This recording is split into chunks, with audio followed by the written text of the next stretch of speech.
Hello and welcome to the Plain Donuts Podcast. This is your co-host, Steve. This week we have a special guest co-host, Aldo Gomez. You can follow him on Twitter at Steamboat Taco. All right, enjoy the show.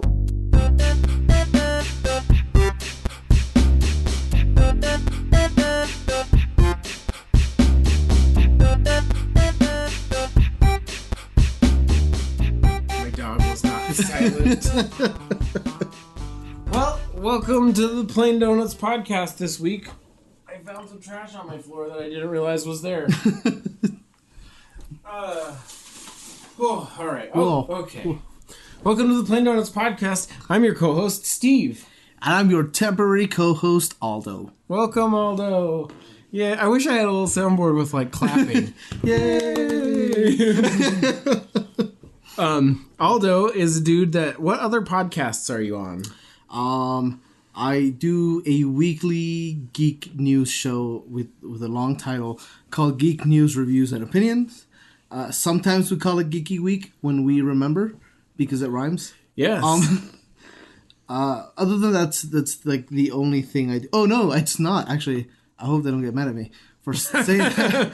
I also do Reviews versus the Podcast. Mm-hmm. We have a YouTube channel called Reviews versus the World. But our biggest thing, or the thing we do most consistently, is a monthly podcast where we tackle a subject. So we've done stuff like newspaper comics, and we've also done stuff like versus like The Legend of Zelda. We did a whole 3-hour-long epic on that.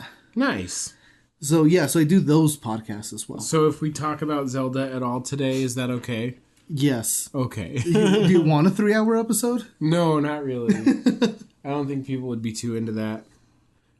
Sorry, if you hear a little bit of noise, I'm just touching down the gain a little. All right. Okay. Sorry. It's fine. Just trying to make noise. Because we were peeking out a bit when we were laughing, and now we're peeking out less. Nice. Less peeking. All right, cool. Well, Aldo is also a regular podcast listener and interactor. Yes. So, like normally we just talk about how our weeks have been. Yeah. We also happen to work together at our day job. Yeah. So, I don't know a lot about your life outside of that necessarily. Well, I kind of do, actually. A little bit. After a while, but... We talk to each other like almost 40 hours a week. That's true. There's a lot of time to talk to in person. You can't technically talk the whole time. But anyway. Yeah. How's your week been? Since the last time you were here, which has been never. Never. Well, I was born. Anyway, go on. It's been good.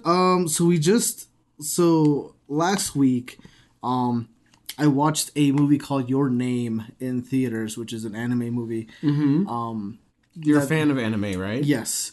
And it was kind of an interesting thing to watch because there was a lot of controversy because it had been snubbed from the Oscars. So it had a limited release here like a couple weeks ago. Mm-hmm.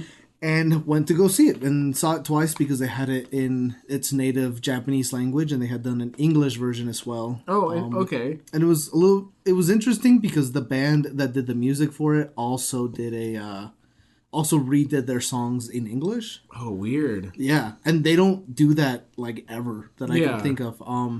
So that was really interesting to watch, and I really enjoyed it. But we also at the Geek News Reviews Opinion podcast,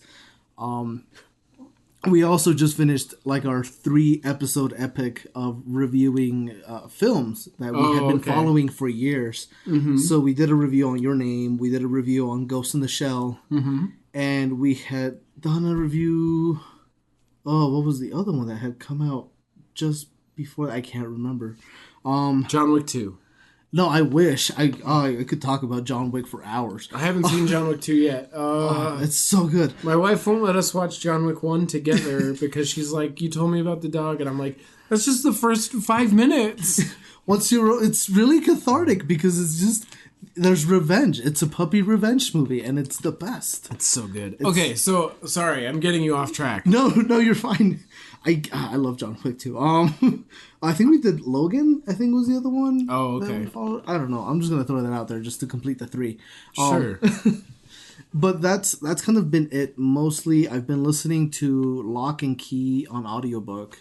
Oh. And Lock and Key is a graphic novel by Joe Hill, who is the son of Stephen King. Okay. And it's about these kids who live in a house called the Lock House, and they find these magical keys, and when they put them indoors, it activates their ability, so there's like a ghost key. Mm-hmm. And when you go through the door that you opened with that key, it turns you into a ghost. It like kills your body and like you're ethereal, and you can come back to it. Oh, weird. Yeah, so it's this whole house, and there's like a lot of keys. There's like one that they have to open, like a big door. They think it's a window, but it's actually a door like in the attic, and when they open it, they go outside of the house, but they're huge. Weird. Yeah, so you can definitely feel a lot of the Stephen King like resemblances because it is his son, and their styles are pretty similar.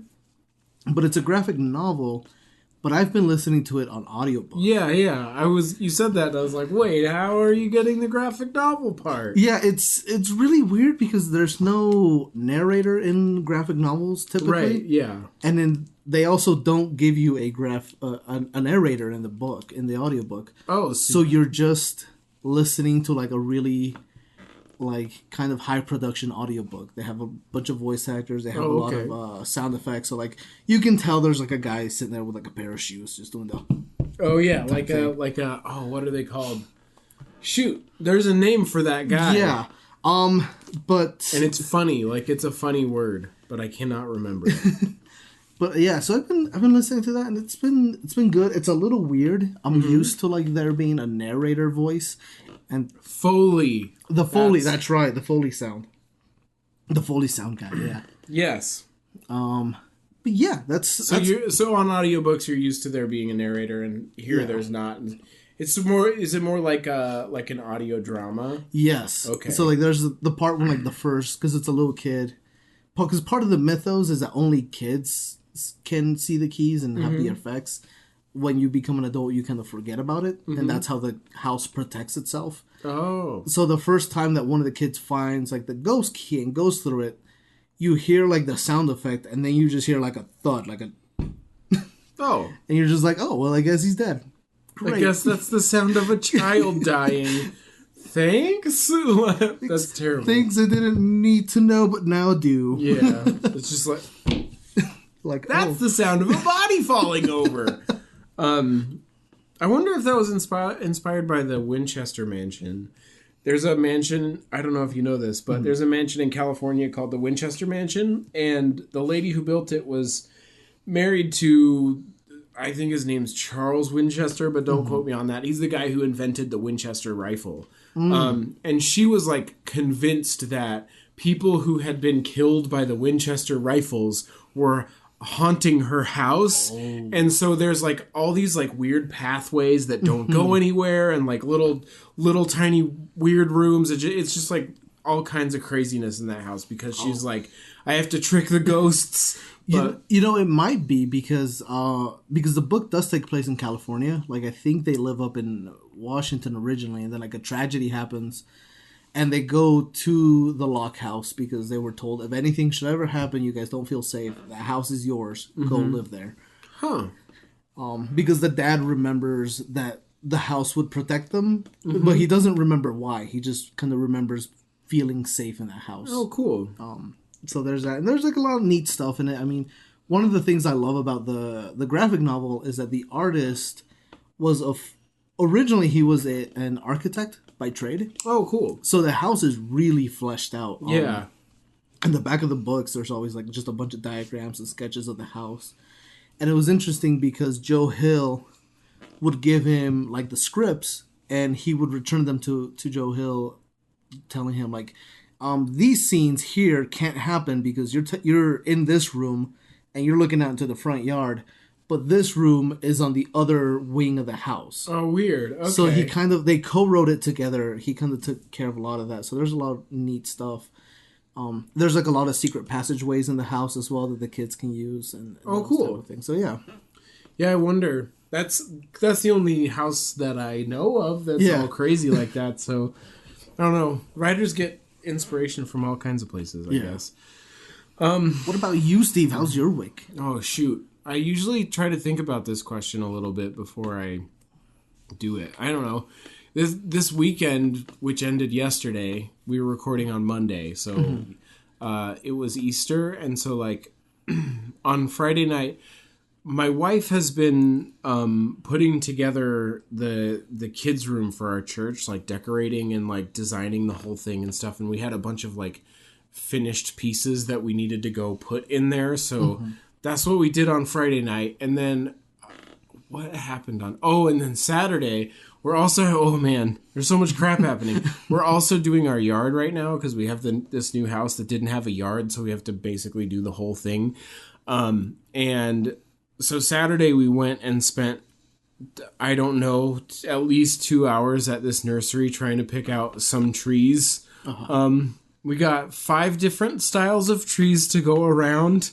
5 total trees. Each one is a different tree. But yeah, so we did that, and then just... we had a thing with my parents because they wanted to do an Easter thing, but we were all busy on Easter the day.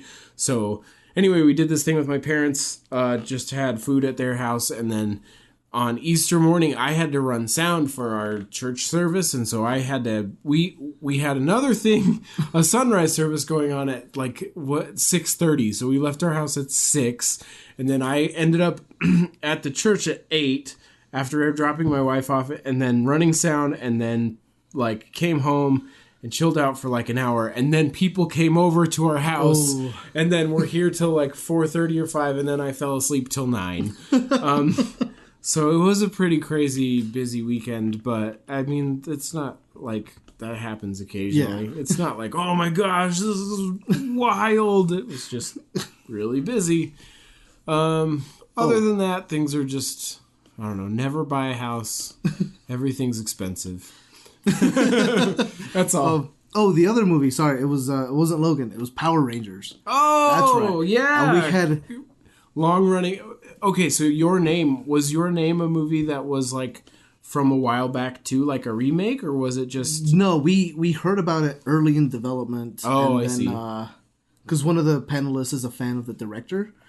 And then it kind of picked up steam for us when the whole Oscar stuff happened. So was it snubbed like for like best animated feature or something like that? Yeah. Okay. And part of that comes because, so I don't think it's the masterpiece that a lot of people were claiming it to be. I don't think but it broke the box office records in Japan. It is officially the highest grossing anime film of all time in Japan. It beat out was it Spirit Away or House Moving Castle? It was one of the Miyazaki movies.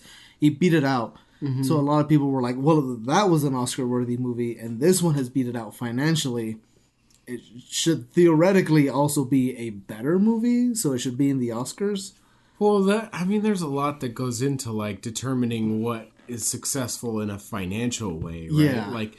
Like children's movies make insane amounts of money because they're for kids, and parents want to take their kids to the movies, and also parents want to get their kids movies to watch at their house so they can be distracted, and kids like to watch the same movies over and over. So like certain movies just make a ton of money without any real merit, you know, like people worked on them and like they're probably okay and good in certain ways and whatever, but like I think that's a funny it's a funny logical pathway to say this made more money and thus it's probably better than those movies. Yeah.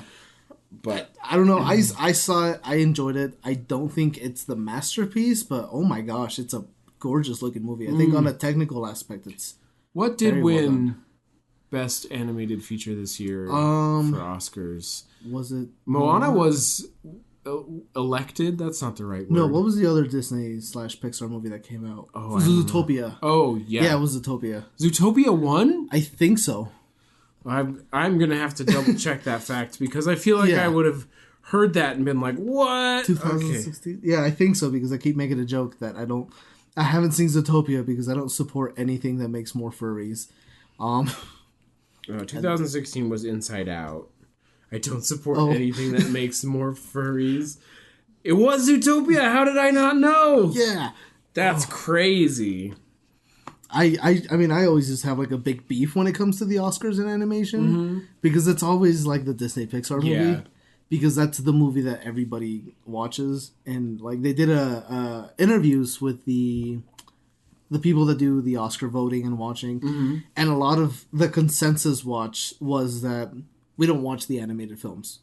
They're not important to us, so whatever was in the headlines or whatever made the most money. That bugs me. Yeah, so that's why you see like a lot of films usually don't really get the praise. Because you hear about like The Iron Giant probably didn't make a lot of money in theaters, but that movie I've heard, still haven't seen the whole thing, but like I've heard it's really, really good. Yeah, it's really good. It's really sad. I think in terms of narrative, it's probably one of the better animated movies out there that isn't Disney, because I think it's DreamWorks, isn't it? Or somebody told me that The Iron Giant was made as a side project along with another movie that was intended to be like sort of just right in the formulaic children's animated movie, and the director was like, I'm gonna funnel off some of the funding for this movie to make this other animated feature that I really want to make.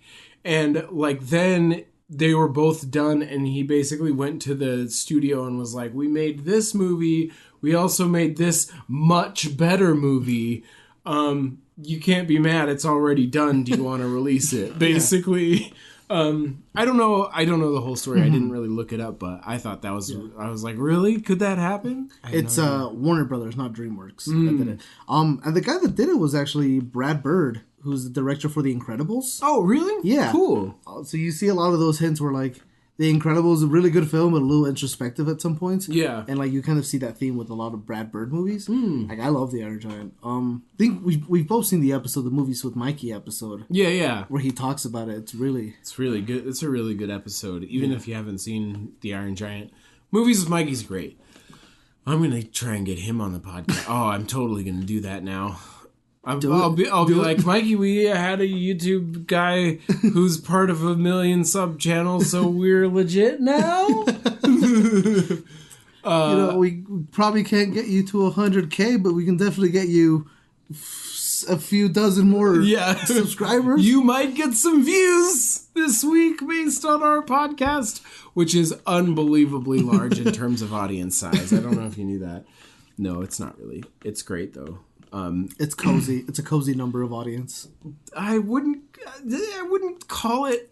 It's great. Like it's fine and it is cozy. But like that, when people say things like that, it implies that they don't want it to change. You know what I mean? Like I meant cozy as in like you have an interactive audience. Yeah, you got a lot of interaction. Yeah, like that.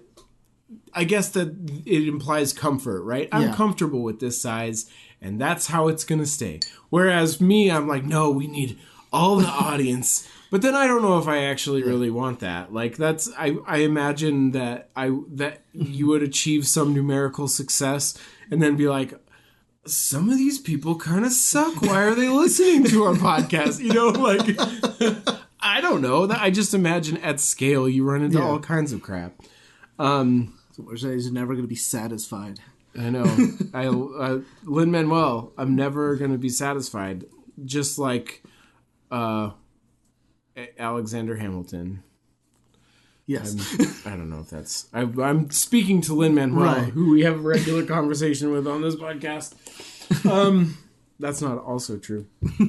If you're here if you're one of Aldo's friends and you're listening to this podcast for the first time, you're hearing a lot of sort of weird inside plot lines for this podcast, which there aren't really like a lot of like running jokes that you won't get if you listen to the most recent episode, but there are a few where we're like, hey, that's a throwback. I mean, it's the ongoing relationship with Alicia trying to get a retweet from Lin-Manuel. Oh man, I'm certain he's blocked us at this point. It's gotta be. Yeah, and with her not being here, I thought I should take the reins and kind of segue in the Lin, at least one Lin. She'll appreciate that. I'm sure she will. I got your back, Alicia.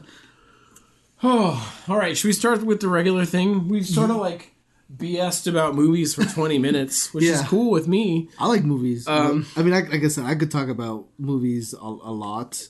Yeah. But let's do some questions. All right. So the way this works is if you answer the questions from the official Plain Donuts social media channels, like our Facebook page and our Twitter account, then you're much more likely to be mentioned first. If we get enough responses at a certain point, we'll have to start like winnowing off whichever ones we choose. So in the future, it's you're increasing your chances. At this point, just if you happen to answer the question, we'll probably read your answer or read your suggestion or whatever. Because we don't really ask questions and take answers. It's sort of like we ask 4 questions. But anyway, the first post on the Plain Donuts post on Facebook mentioning this episode and asking for questions, confessions, and comments was a link to a Fate of the Furious download, which I'm certain is probably fake. If it's real, it's not legal, and will probably give you a virus. So I hid that away from everybody. Only Choopy Romans Dinigrat and his friends can see it. So, which is the guy's name. So the actual first real question was from Chris H., who's a regular commenter. We super appreciate it all the time. He said, and I think this question is so good, but it's really only for you. He said, it says here. It says here for Aldo. So he said, what are the biggest success in video games this year and the biggest letdowns so far? I think Chris just assumes I'm not a big gamer. He doesn't know how many Let's Plays I watch. You do watch a lot of Let's Plays. It's kind of. Yeah. I think one of the biggest successes in video games, and he does like respond here. Yeah, he does mention it. By the way, Legend of Zelda Breath of the Wild is amazing, and you are very right, Chris, but that is not what I think is one of the biggest successes. I think that was going to be a success regardless. Oh, yeah. It's a Zelda title. It's Nintendo.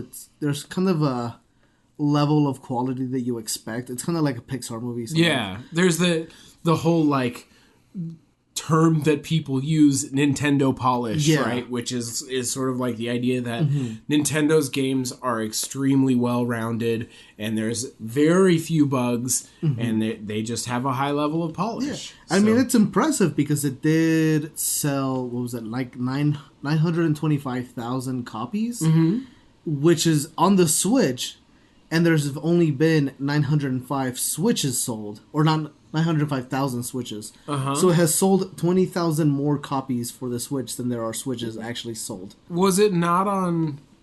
It was also on the Wii U. The Wii U, but right. I don't remember their sales numbers. But okay. So it's actually sold more for the Switch than Switches are? Yeah. That's weird. Yeah.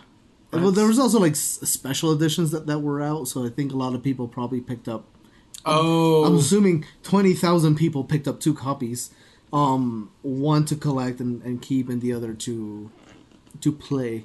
Yeah, well, and like in my watching of Let's Plays, I would say that game is like, it's just so good. Like there are very few games where the thing that I've been most impressed with in watching playthroughs of it is that even into the late game, you're still getting more. There are more mechanics being introduced. There's more stuff that's interesting. Like with some games, it's like here's all the things you can do. That's it. Figure out the rest of it. We're gonna try and make it interesting with the way we shape puzzles or whatever. But with Breath of the Wild, it's like, here's some stuff you can do. Now here's some more. Now here's some more. Yeah. Now when you get into the late game, once you upgrade this armor set and wear them all together, you get a bonus in that in a particular thing. You know, and like. Yeah. It's just there's constant discovery, interest and discovery, right? Yeah, that's a really good way of putting it. Yeah. But because I don't see a lot of games where it's like you're continuously wondering what might I find next. Yeah, what can I do? But I think one of the actual like biggest successes for the game industry is probably the success of Horizon Zero Dawn. Yeah. which is such a phenomenon because it's a brand new IP. It has a female lead. Yeah. It's also open world. They competed against Nintendo, like, coming out 3 days before it. It was a console exclusive as well. Mm-hmm. It had a lot of things on kind of PS4, going, right? Yeah, on the PS4, and it had like a lot of things kind of going against it. Yeah, but it's so I don't know the sales number off the top of my head like I did with Zelda. Yeah, but I know it sold ridiculously well. It was critically well received. Mm-hmm. A lot of the publications that kind of gave Zelda lower scores gave Horizon higher scores. It was really? This weird, yeah, some kind of strange balance there. Yeah. And so I think that is kind of the bigger success, not just because of the yes, because of the financial, but also because what it means to a lot of the AAA industries, that you don't need to have like a gruff World War II shoot 'em up guy to make dollar bills. And I think the funny thing is the company that made Horizon, Guerrilla Games, actually made Killzone, which was like space Nazis. That's right. Yeah. Yeah. It's like a first-person shooter, right? Mm-hmm. Like their biggest game, the IP that they like, that they're making their biggest money with, is like a first-person shooter. It's not open world. Mm-hmm. It's not what's the word for when you develop the character? RPG. Yeah. Thank you. My goodness. I was like, why can't I think of a name for this? Like there's a lot of mechanics to it that you might not get in an FPS, and like it's just really interesting that same company whose biggest successes have been in a completely separate avenue could do something like Horizon Zero Dawn, which is I haven't watched the whole thing, but I've watched a bunch of it and it's really good. Yeah, it's really good. I'm actually I have it and I haven't played it yet because Zelda came out right after, and I was like, it was supposed to be my Zelda filler until Zelda came out because I didn't know when it was going to come out. Yeah. And then 3 days later, and I was like, well, I guess I'm in this now for both. Yeah. But it's phenomenal. Ashley Birch, who's like one of my favorite YouTubers, does the voice of the main character. Oh, cool. So it's good. It's fun. I enjoy it. But I think that's kind of really impressive that it had a lot of going against it, and it did really well. And, that's awesome. Yeah, I would agree. Like that game is quite good. So we sort of haven't totally answered the question yet. Zelda, not a disappointment. It wasn't a letdown. It was an awesome game. But in terms of your assessment is that it's like not as big a success as something like Horizon Zero Dawn, which seems to have more going against it from the outset, right? Yeah. Because Zelda, like, there is a large portion of the gaming audience who will automatically love a game because it's Zelda, right? Whether it's great or not, like, it doesn't really matter too much. It's a Zelda title, right? It's like people that will go see every Michael Bay film or every Scorsese movie, regardless of whatever, right? Like right. They will go see it. Yeah. Like, I guess, like the Marvel movies, people will go see all the Marvel movies regardless of who's in it because it's that Marvel brand, right? Well, I mean, to branch off, I guess, Marvel has done probably... I mean, there's no other world out there, especially in like box office releases, that is so widespread and so consistently good. Not all the movies are great, but like they have enough movies that are consistently really good that it's like, man, they're doing a great job with that. Great job, Disney. Good job. And now Star Wars. Good job of not regretting your sale. Yeah. Or your purchase. It actually really excites me that, like, I mean, growing up when I was a kid, there were movies and sometimes there were sequels. There were never like whole worlds made in a feature film type way. Yeah. I think that's a really cool thing that we're starting to see now. I think the closest thing you got, even way back in the day, was probably like the Universal monsters. So like the Wolfman and Dracula and the Mummy. Yeah. But I mean, that was like, what, like the 40s and 60s? Yeah. And then that just kind of died off and we were like, let's stick to trilogies. Yeah. Trilogies were about as far as you got until Harry Potter. And then when Harry Potter came out and they're like, we're going to do all of the movies with these same actors. and all this stuff. People were like, "Are you kidding me? That's impossible!" You know, like plus they're like 10-year-old kids. They can't decide to be actors. What is Rupert Grint doing now? I think he owns an ice cream truck and drives it around. Yeah, he did own an ice cream truck. I knew that for sure. That's like the only thing I know about him. I don't know anymore. if he's still acting. I don't think so. I think he just called it good. He's like, man, I was a kid. I couldn't really decide to do that for a living. But anyway. I think if you were to ask me a biggest letdown, I can't pick anything from like quote unquote this year because it's only like been like 4 months ish. But I think, in the last 12 months, I think Mighty Number 9 was a really big disappointment. Oh, really? I don't even know what that is. It was supposed to be a spiritual successor to Mega Man after... Oh, really? Capcom shut down all the Mega Man stuff. Mm-hmm. Inafune, who was the director for those, left and did a Kickstarter. Mm-hmm. And Mighty Number 9 came out, and it was just kind of very mediocre and just... A lot of people were like, is this the future of Kickstarter games? Oh, jeez. Wow, that's such a weird thing to like. I like when society sort of like proclaims this, like this thing that's so versatile is dead because of that. It's like you see a bad movie and you go, movies are dead now. I really like the old adage that Hollywood is running out of ideas. Yeah. And I was like, go ask writers in Hollywood if they think Hollywood's running out of ideas, like they don't. Yeah. They're just there are studios who want to make money and that's why they remake The Exorcist. But that's not because they don't have more ideas, it's that newer ideas are riskier than something that they know has an automatic audience. Valerian that's going to be coming out soon. That's one I'm really excited. It's based on on a super old comic from the 60s. Mm-hmm. But Luc Besson, who's the guy that did The Fifth Element, mm-hmm. has been waiting 30 years to make this movie. And it's a property that nobody knows about. It's a weird space movie. Luc Besson, was he the director of The Fifth Element? Yeah. And has he done anything since then? Yeah, he's done a couple of things. I don't know if I don't follow directors very well, so there's only a couple where I'm like, oh, I reckon, Shyamalan obviously is one, you recognize all of his movies, right? But, or James Cameron, or, the big ones. Yeah. But actually, the guy who's directing the new Star Wars, Ryan, what's his last name? Oh, shoot. I was going to say Gareth Edwards, but that's not the right guy at all. No, it's Ryan... My goodness. There's a fighter named Ryan Hall who I want to say, but that's not who it is. Ryan Johnson. I've been following him since Brick.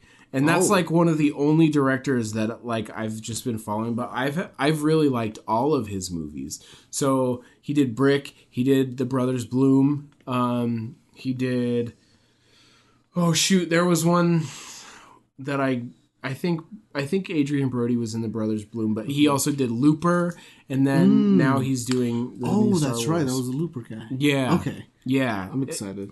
Brick is one of my favorite movies, and it was it's like Joseph Gordon-Levitt, kind of just after, not just after, but shortly after Third Rock from the Sun, when he wasn't a big movie star yet. Yeah. And it's this high school murder mystery, but it's sort of modern, but it's written like a noir detective. Nice. And so my favorite thing about Brick is that it's really written like a noir detective, where the detective throughout just gets beat up worse and worse. So by the end of the movie, you're like, Joseph Gordon-Levitt, go to a hospital, so that's probably where they got the idea for a little bit of for John Wick, I would imagine. Yeah, where the movie, you're just dog, take a night off. Yeah, revenge can wait. Yes, seriously, you need some sleep. But your eyelids probably twitching pretty bad at this point. So Luc Besson did the Transporter movie with Jason Statham. Interesting. So he was the director for that one, and I think he was the writer. But so he's done a lot of... Has he done more Transporters or just the first one? Because the first one was awesome. I think he directed the first two, and then they just produced the rest of them. But he's a French director, so that's most of the stuff that he's done is French. Yeah. And also Lucy, which a lot of people did not like. Yeah. Wasn't it? I think Lucy like kind of stuck to the comic though, right? And so like, I don't think it was based on a comic. Was it not? I thought it was. Oh man, maybe I'm crazy.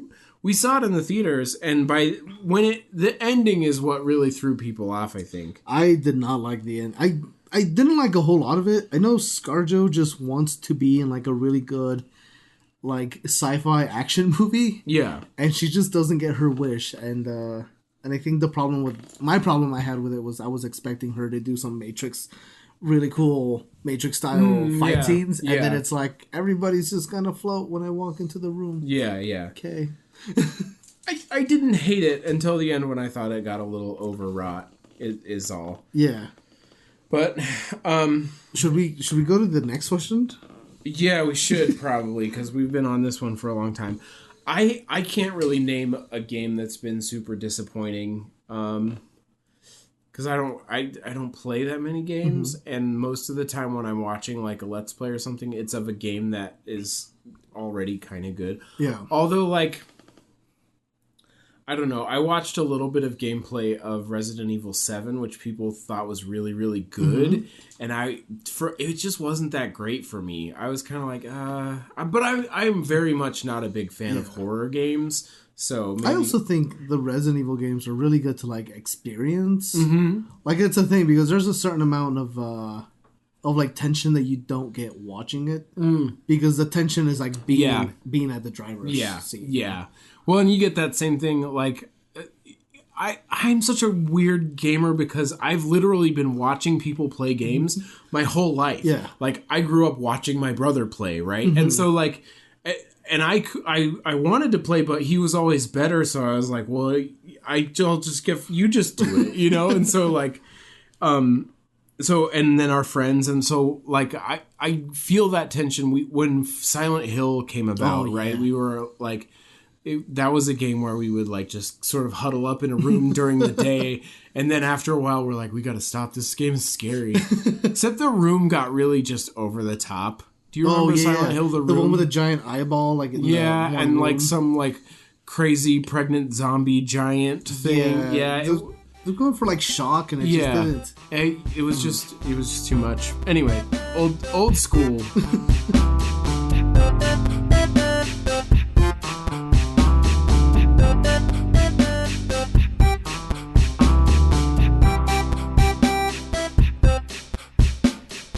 Well, hello, welcome to the middle of the episode.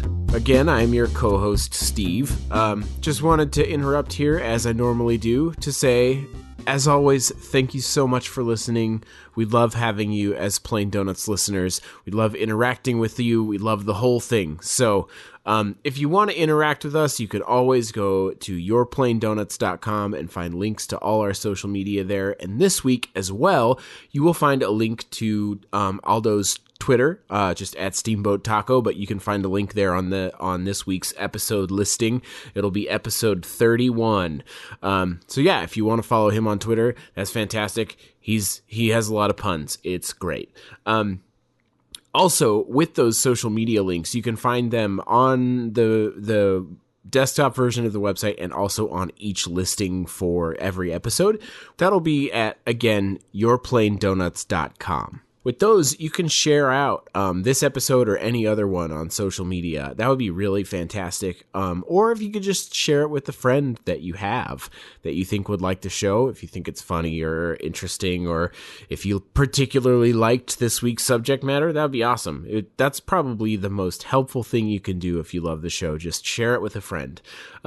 The second most helpful thing you can do is to go on iTunes on the Plain Donuts show listing and leave us a rating and a review. 5 stars if you like it. That just shows Apple that we are getting some traction and that we have an audience that likes the show. And eventually, someday, Apple might put us on their new and noteworthy section. Even though at that point we won't be that new of a podcast, we may be getting up to that point of being noteworthy at that day and time. So anyway, this has been enough talk from me. I really appreciate all you do. You guys are fantastic listeners. We love you very much. Hit us up, Twitter, Facebook, whatever. We love hearing from you. So that's it. Enjoy the rest of the show.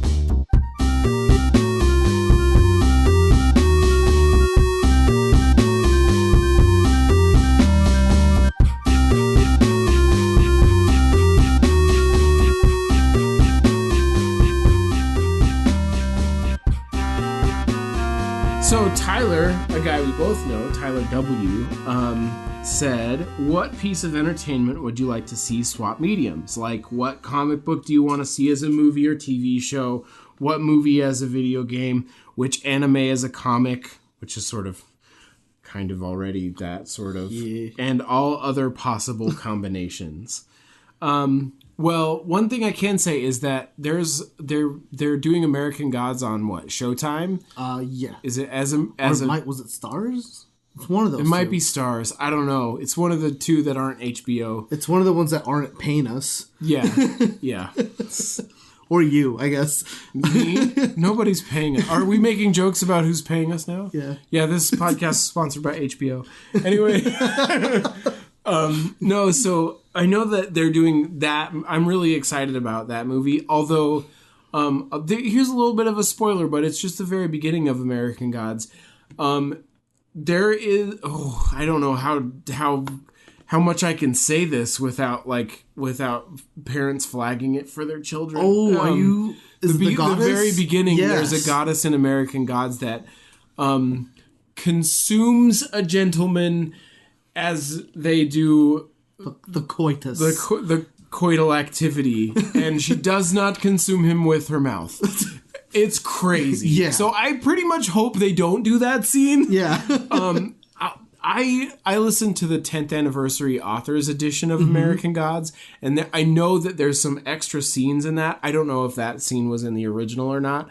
But there were a couple scenes in it where I was just like, Neil Gaiman, I didn't need this part in my life. Was it the one with like the Ifrit, like the taxi driver? Yes, I was just kind of like, I was like, this is very awkward for me, my man. You know, like, I was just driving. I was listening to it on audiobook, and I was just like, I don't need this on my morning commute. Yeah.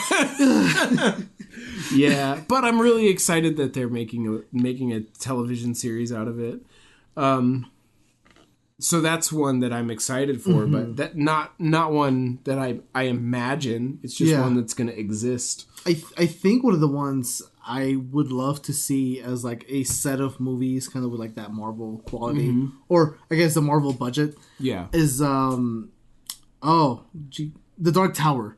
Oh yeah. So they're making like a TV series for it. Uh-huh. I think it's on HBO actually. Oh cool. So they're making a TV series, but it's like there's just a lot of production crap going on with it. Where like, it was gonna be a movie and like a season. Yeah. And now I don't know what they ended up on. Yeah. But if I got to choose, I think I would love to see it as just like a straight up set of movies, yeah.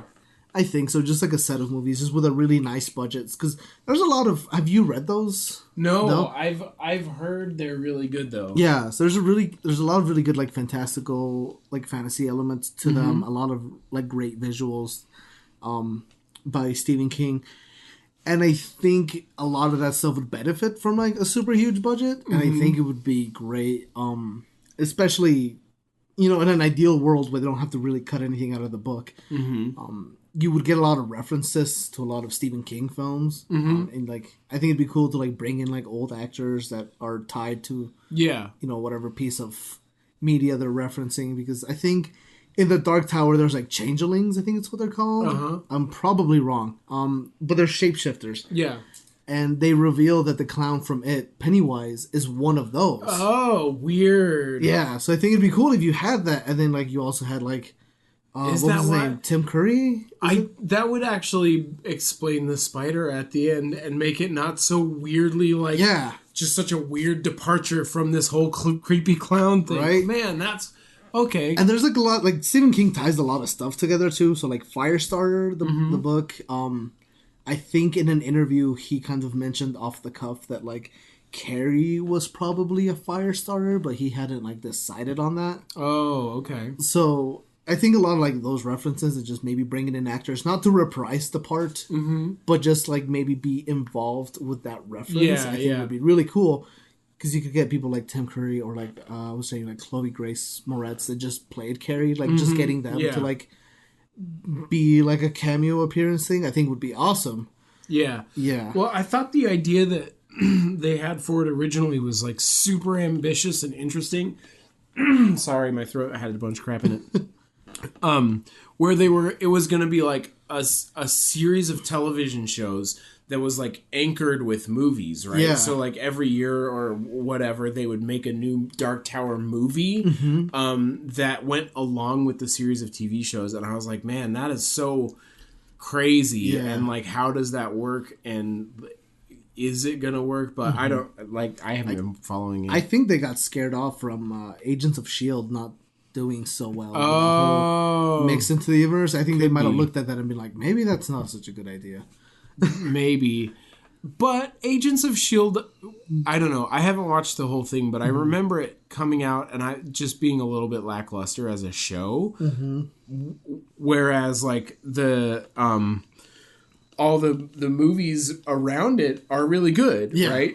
So maybe it's not like a factor of the medium that it can't happen like that, but a factor of the fact that it wasn't very good. You know, like I just remember it being like, no, this is kind of interesting, but not that intriguing. The plot was like not mysterious enough to pull me along. So it was one of those people that I think one of those things that people looked at it and were like, is this the end of movie tie-in TV shows? Exactly. Nice. Callbacks. Nice. That's comedy. Let's see. Oh, I was going to say, and this is definitely pandering, but we had a guest on named Corinne who wrote a book called Something of the House? Yeah, what was it called? I can't remember the name of her book now. What an idiot. Anyway, I read the whole thing. It was really good. But the reason I can't remember the name of it is because I always think of it as Dawn's Hill. Dawn's Hill. It's not Fantasy Stars Hollow. It's what did we call it? Like Horror Stars Hollow or something like that? Spooky Stars Hollow is what we called it. Thank you, Melissa from the Peanut Gallery. Yeah. So I think like just that would be a really interesting thing to turn into a series. Because you have like the whole Gilmore Girls thing, which ran for a long time, but was kind of around this town called Stars Hollow, right? Yeah. It's more about like the two main characters, but it was kind of about the town too. And like you could use that setting and make something really episodic or even, like supernatural kind of, but like I think it'd be really good. And it's definitely pandering, but it reminds me a little bit. What was it? Jennifer Love Hewitt, Ghost Whisperer, I think it was. It was kind of like that, except it was just her. So you didn't have like that Gilmore Girls relationship. But it was like an episodic. She owns like an antique store and then like can talk to ghosts. Oh, I remember seeing commercials about that. I might have seen a few episodes. That's a weird thing to admit watching, although it's okay. It's all right. We're consumers of media. This is a millennial podcast and we watch Netflix. Just kidding. Let's see. Oh, there's more. Like, there are so many books that I think would make really good movies. I'm reading the... what is it? Well, I'm listening to it. Yeah. I can't read like with my eyes, so I have to have people tell me stories. That's not true. It's the one I'm reading now is called Beyond the Shadows, but the first one, it's too far. The Way of Shadows, the Night Angel trilogy. I think would be really interesting because it's like magic ninjas basically, which I'm sold. You would like the Night Angel trilogy actually, but. I actually, I think Lock and Key, I was talking about at the beginning. Yeah. That's one I really wanted to see in TV because they had been pitched and they had made I think a pilot or a pilot pitch or something. Oh, really? And it looked really cool and I remember seeing it in like spines, like getting chills up my spine. Yeah. I was like, oh, this is going to be really good. And then it just kind of flopped and I was like, oh. But that's one I think would be really good, kind of in that HBO type show. Mm-hmm. Yeah. I could see that. from the way you described it anyway. I'm trying to think if there's any other... I'm trying to think if there's like a good video game crossover, but I don't know. Yeah, I think... Usually, like, the standard in my mind for video game crossovers is like Saturday morning cartoons. And so I'm like, I don't know. Maybe I just don't have the imagination to like take a video game and make it into something I have been so burned by like video game crossovers that like I'm just like I don't really want to think Assassin's about that. Creed. Yeah. What World of Warcraft. My friend's gonna hate me for reminding him that I think it's terrible. Oh, did he think it was great? Yeah, he loved it, but he's a Warcraft fan. Oh, sorry, Adam, you're wrong. Well, it's like that's the weird thing that I always run into with fans of things. Mm-hmm. Like, especially when comic book movies started coming out originally, and like all these comic book fans were like, they're not sticking to the story, they're not sticking to the comic book, and I'm like, that's because they're trying to not just appeal to the existing audience, but to a wider audience. And a movie is a different medium than a comic book, and you have to like do stuff differently to make it work. I don't know. People, I have this deep. I'm sorry for disrupting. No, you're fine. I have this deep frustration with the world in general that people don't want to parse nuance. It makes me really frustrated all the time. I'm like, no, not everything can be painted with broad brushes. Please stop. I hate that attachment to like, this isn't exactly like the source material. Mm-hmm. And it's like, well, that's why it's called an adaptation. It's not like, here, it's a scene for recreation. We had that with Psycho. It was terrible. Let's never repeat that again. That's why I would hate to have been Brandon Sanderson when they said, you can finish the Wheel of Time series. Yeah. Because, like, that was probably, since the late 80s, the most popular fantasy series, right? Then Robert Jordan died of some crazy disease, which sucks. And they wanted a new writer to finish the series. Yeah. And, like, Brandon Sanderson himself has said, if they didn't want me to finish it, they could have just gotten some ghostwriter to take Robert Jordan's notes and write in his style to finish the series, right? But they wanted my voice in it. So here's Brandon Sanderson coming, who's got a completely different writing style than Robert Jordan. Like, if you've read any of his books, they're very different in terms of like prose styles and character construction and like all this crazy stuff. But like, he comes in to finish it and does what he does with it. And I can't imagine the backlash from some people that he probably got where they're like, you're ruining the series. There's one character in particular named Matt where I personally was like, oh man, I could tell that there was a difference in understanding between what I thought the character was and what he thought the character was, right? And I feel like a lot of people had that reaction. But at the same time, like, what do you do? Do you say no? You know, like, you're an author and somebody wants you to finish the most popular fantasy series of all time. You can't say no, you know, like, anyway. What do you do? I mean, choices. Probably not the most popular of all time because you've got like Lord of the Rings and stuff. But right. The most popular modern fantasy series. The more I've talked to people about books, like in the last couple of years, the more I keep hearing the Wheel of Time stuff come up. I never heard it because I was never into like fantasy books when I was younger. Yeah. And it hasn't been like the last maybe 5-7 years that I've started reading and getting into fantasy books that I've heard a lot of people recommend it. So like, it might not be the most popular of all time, but it's certainly super popular. Well, it was really different. Like, that's what was crazy about it is like, For me, I was reading like I was like 12 or 13 when I started reading that series, which was a little too young maturity wise to be reading it. But like, I was reading novels that were influenced by Dungeons and Dragons. Yeah. So like a very systemized magic with like certain spells that you can cast in certain ways, like right? A very specific set of rules. Yeah. And so like, I started reading The Wheel of Time and it like blew my mind because the magic system was so different from what I was used to. And I feel like a lot of people felt that way where like he was Jordan was sort of the first one that was like, this is fantasy. Like, we can literally do whatever we want, you know? Like, he wasn't the first, obviously, because, like, Tolkien basically just was like, I'm just going to make up some fairy tales and make it sound like adults wrote it, you know? And, like, and that was what fantasy started out as. There's a whole language for you, nerds. Yeah. Man. The biggest nerd of them all. But it worked. Yeah. But anyway, yeah, so the adaptations are a difficult thing, I think.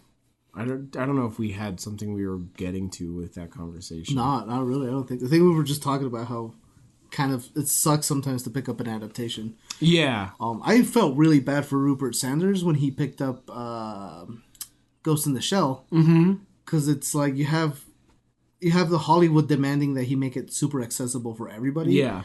But it's such a beloved anime classic that he had like a lot of people going like, if this isn't the exact same thing. Yeah. And he's just the guy who got stuck with the job, and he's like, hey man, I just made like Snow White with Kirsten Stewart. I don't know. Sci-fi? Bright lights and lasers? Cool, let's go. Yeah. Man. And Ghost in the Shell is one that like that was one of the first like big anime crossovers, right? Like in my memory, I don't know for sure, but it was like, that and Akira were like the two big ones. Yeah.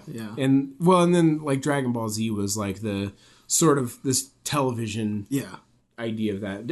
Everybody knew Dragon Ball Z. Man, that was crazy. But well, so anyway, Tyler, I hope we sort of answered your question. I hope so. I don't know. I'm still trying to think of like something that I would like to see like a video game crossover of. Like the only thing I can think of is that would be I would like to see a super creative take on something like Stardew Valley or something where it's like where it's like the game isn't really like plot driven, right? Yeah. It sort of is where it's like your uncle left you this land, you have to go farm it, right? And I could see how that would make a really interesting catalyst to a story. But like I would love to see somebody like take that and run with it as opposed to just like saying, oh, well, Doom was a game and this was the plot, so let's make this into a movie, you know? I think something like Black Mirror would make for a really unique like video game. Yeah, for like sure. Every like story chapter like you just have a different mechanic thrown at you. Yeah, that would be really cool. Yeah, like you can't let your energy go down because like your health will go. I don't know. That was really kind of dumb actually, but like, but like I don't know, just like really kind of mess up like the mechanics for people. Like all of a sudden, like halfway through like a thing, your character just moves on its own and you have to like fight them for control. I don't know, things like that. Like Black Mirror has a lot of interesting ideas. Yeah. That'd be cool. Yeah. Is that the one that... Oh, shoot. I might be thinking of the wrong thing. Black Mirror... No, Black Mirror is the one that's like a bunch of different... Yeah, like Twilight Zone. Yeah. I was thinking of... Oh... What's that show with the one... The lady who's like a clone and she plays a whole bunch of different types of characters that are all a clone? Oh. What is that called? I know exactly what you're talking about. And I just kind of spoiled some of it for you if you don't... I thought that was public knowledge. Yeah. Whoops. Anyway, oh shoot, I can't... Oh, it's driving me nuts. I mean, does it have black in the title? I don't think so. Does it have mirror in the title? I assume it has mirror. Clone Lady TV show. let's Google the. Oh, that's TV Shadow. My bad. Okay, let's see. Sorry, everybody. We're Googling Orphan Black. Is the one. So I was wrong. It had black in the name. Yeah, I was confused, but that would also make a super interesting video game. Actually, especially like. With just the like, you could do a bunch of character hopping stuff where you have to like do puzzles and figure things out. Yeah, it'd be kind of cool. I'm sure they've done stuff. There are games like that. There's a couple. There's like one called the Swapper, and like that's. But that one's like a side scrolling type thing. So like Metroid or Castlevania. Yeah, you like your puzzles are like you're swapping. You're swapping between like bodies to do your puzzles. Yeah, there's another game that came out in the last couple years that is like a top-down game where I forgot what it's called, but it's like ninjas, and you can get different characters and then you can control them and put them in different positions. I have been playing that, and now I don't know the name. Shinobi. Just kidding. Sure. I don't. It's like I'm gonna say I feel like it does have an SH in it. Yeah. Oh, anyway, we're really good at remembering the names of things. We have more questions. Yeah. Did you get questions on your Facebook post? No, my friend said my friend Kylie W said donuts. Great. Thank you. Thank you. It's not like we've ever discussed donuts on the Plain Donuts podcast before. Thanks, Kylie. Just kidding. Sorry. It's all good. It's really, really bad. Did we want to? Do you want to take a break? Shadow Tactics is the name of the game. Shadow Tactics. I knew it had an SH in it. I was so right. Anyway, did we want to break? I don't know how long we've been going. We've been going for 57 minutes. We usually go about an hour, maybe an hour 10. So we're almost done, but we should try to answer some of these questions. Let's do. In the post, I said that April was a month of weird holidays because you've got like April Fools and National Blaze It Day, which is 420, I guess. Yeah. And then I said arguably Easter is a weird holiday, and like if you think about it, like it has a weird history. Yeah, I think objectively you can say that's an odd story. Whatever. I mean, even no matter the aspect of Easter's history you're thinking of, if you're thinking of the fact that it used to be a pagan holiday, if you're thinking of even just the pure Christian history of it, like it's all kind of strange. Or even what do brightly colored eggs have to do with somebody coming out of a cave after a 3-day nap? That's really weird. It's a good question. Anyway, so my friend just thought that was funny that I said arguably Easter. That was one comment. Thank you, Cassie, for that comment. I agree with you. She said, and then I asked Cola, who's a previous guest on the podcast. I tagged her and said, "What do you think?" Because she went to school for film. Yeah. So I was like, maybe you have good questions. She said, "What's the best prank you've ever pulled or had pulled on you for April Fools?" Man, I don't know. I think my mom one time said she was having a new baby, and we were all like, "No!" And then she was like, "Just kidding, April Fools." And I think that's the only one I can remember. Because I kind of hate April Fools. Yeah. It's not my favorite. I'm not a big fan of that or Patrick's Day, because I don't like getting pinched. Yeah. I think for me, it's always been a thing about like the internet pranks. Yeah. So I think the one that got me the most, because I kind of wanted it to be real, was IGN did a video where it was like a Fast and the Furious and Back to the Future crossover. Oh man, that would be awesome. And I saw that trailer and I was like, "Is this a real thing? Is this?" And then it's not. You're like, "Oh, it's April 1st. Oh, it's not." Somebody tweeted this year that face when a tech company suggests something for April Fools that you actually want to be a real thing. Yeah. It's always so sad. There was one thing. I wish Google Glass, was it just Google Glass? I think so. I wish that was an April Fool's joke. I think man, it was weird. The one that was really cool was somebody made an April Fool's joke of like essentially like an SD card, like a giant floppy disk that you would put inside like an old school DSLR. Uh-huh. And the idea was that you would take pictures on a film DSLR and it would make them into digital pictures. And then like everybody was really hyped. Everybody was like, "This is amazing." And the next day they were like, "Sorry guys, we know it's a cool idea, but it was April Fool's." No. Sorry. You have to make, that's the problem is like you can't prank your customers. Yeah. Like you just have to, it's just a prank, bro. You just have to make it like a thing that's obviously a joke. Yeah. Right? Like the whole Stack Overflow had a video this year that they were coming up with dance authentication. Mm-hmm. Oh yeah. Where you're like dance in front of your computer to authenticate yourself. This is or Jira when they did Jira Kids. Oh, yeah.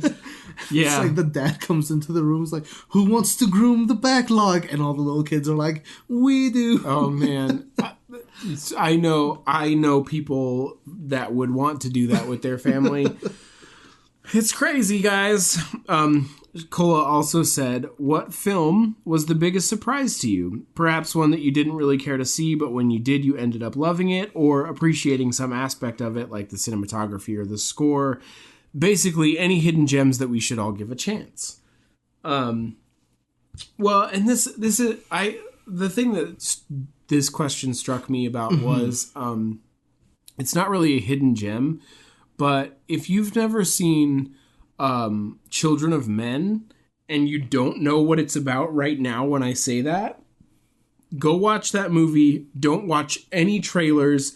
Don't let anybody tell you about Children of Men. Just watch the movie and it will blow your mind. Because, like, my wife and I heard on the radio that it was really good, but, like, don't see any trailers for it, is what they said. And so we were like, okay, well, let's just go see it in the movie theater. And it was like, oh, man. And then later I saw a trailer and I was like, literally, you give away the biggest plot point that is, like, the most intriguing thing in the trailer.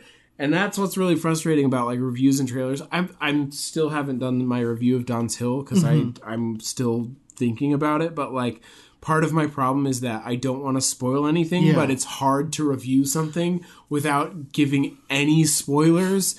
And so, like... Oh, what was... Arrival was the one that was ruined for me in a review. Man. Oh, that sucks. I had, like, a review, like, playlist running in the background. And I was just listening to them.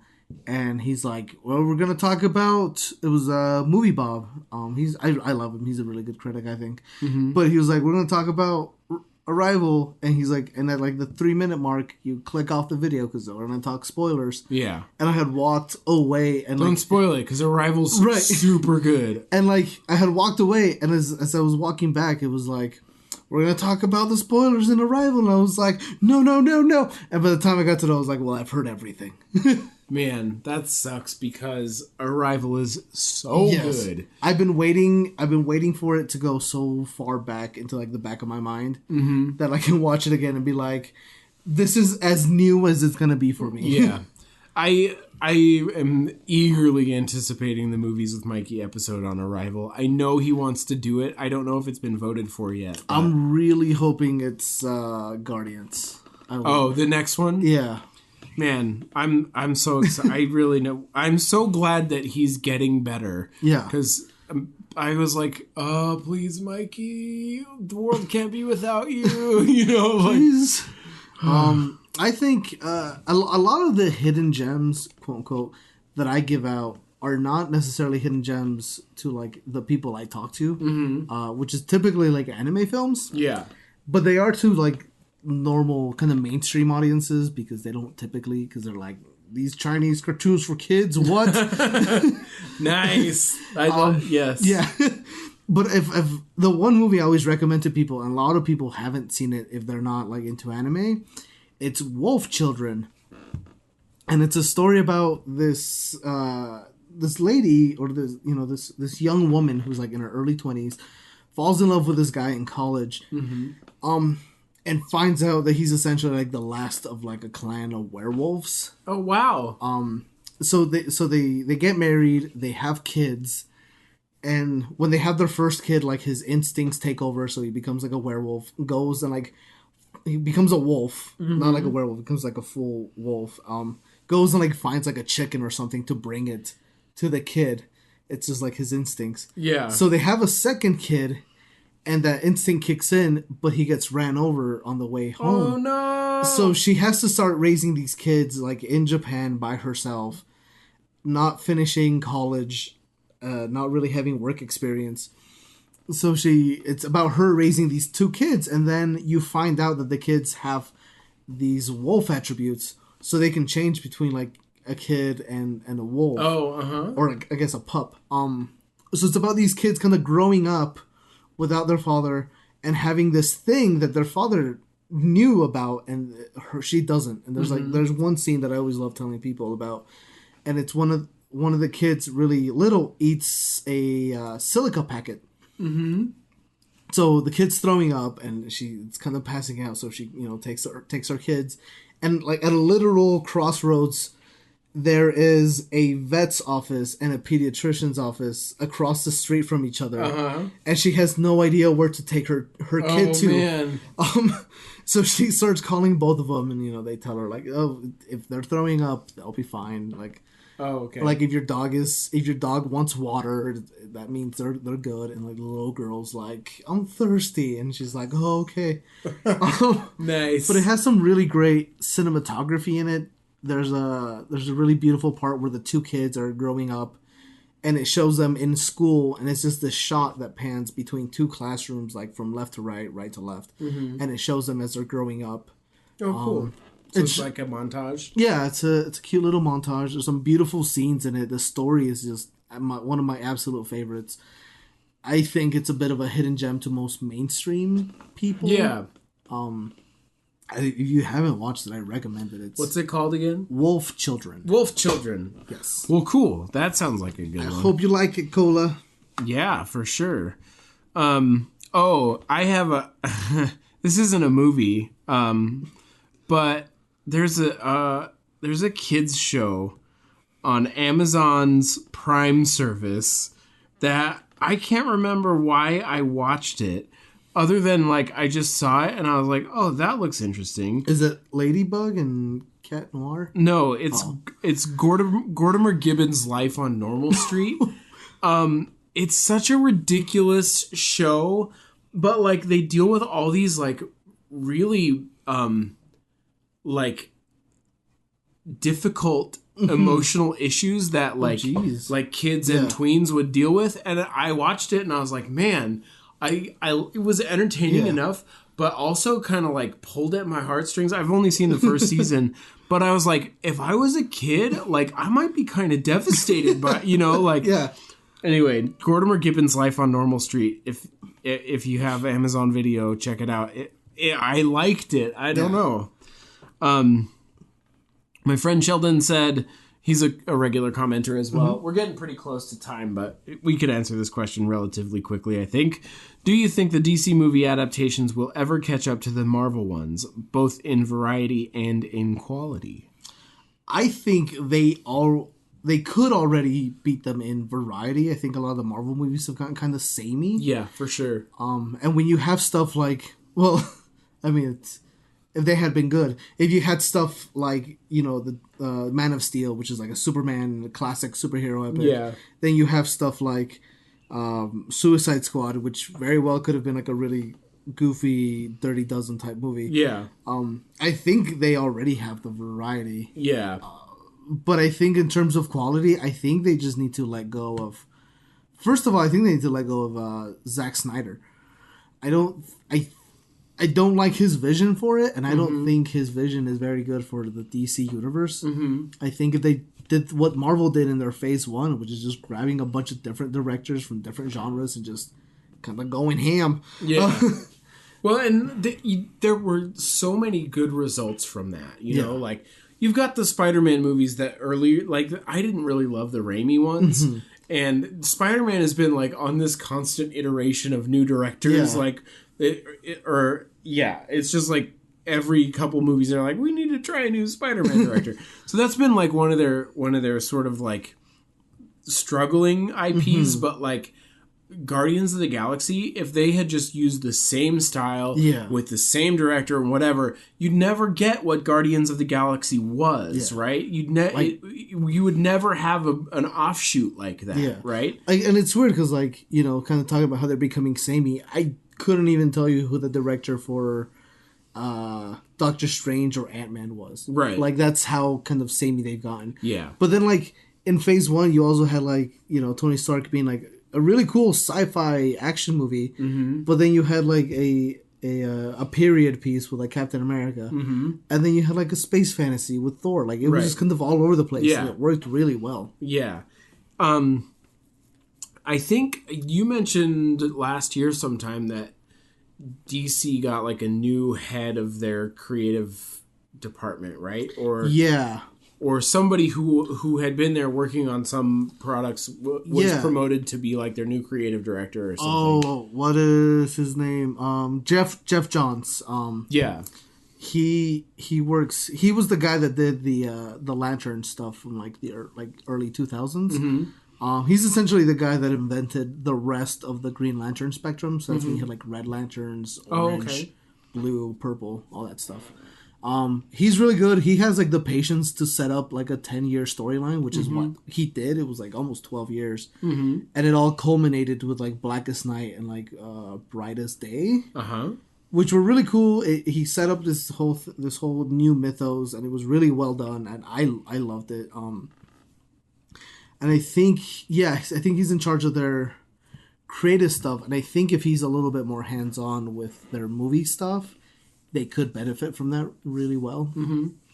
Yeah, and I don't know. The one thing that I've heard that really irks me about the DC universe is that they've actively avoided having any comedy at all in it, and that bothers me a lot because like there are things that lend themselves to being comedic, right? Yeah. Like you could wink at the idea that who's the water superhero? Aquaman.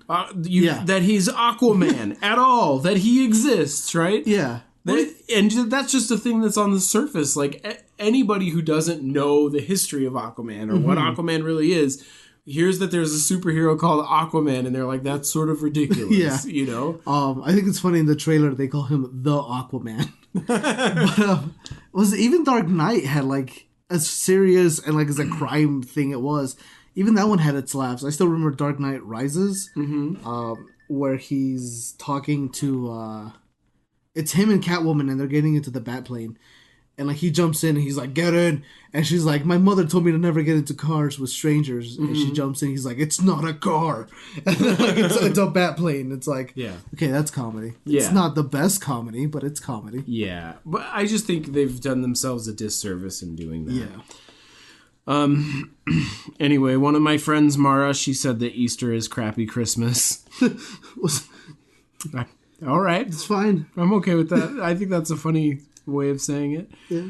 I think we didn't really answer Sheldon. Sheldon had another question that he said, is there a comic that deserves a movie adaptation that hasn't been done yet? You could answer that question way better than I could. Low. Low is a really good comic book.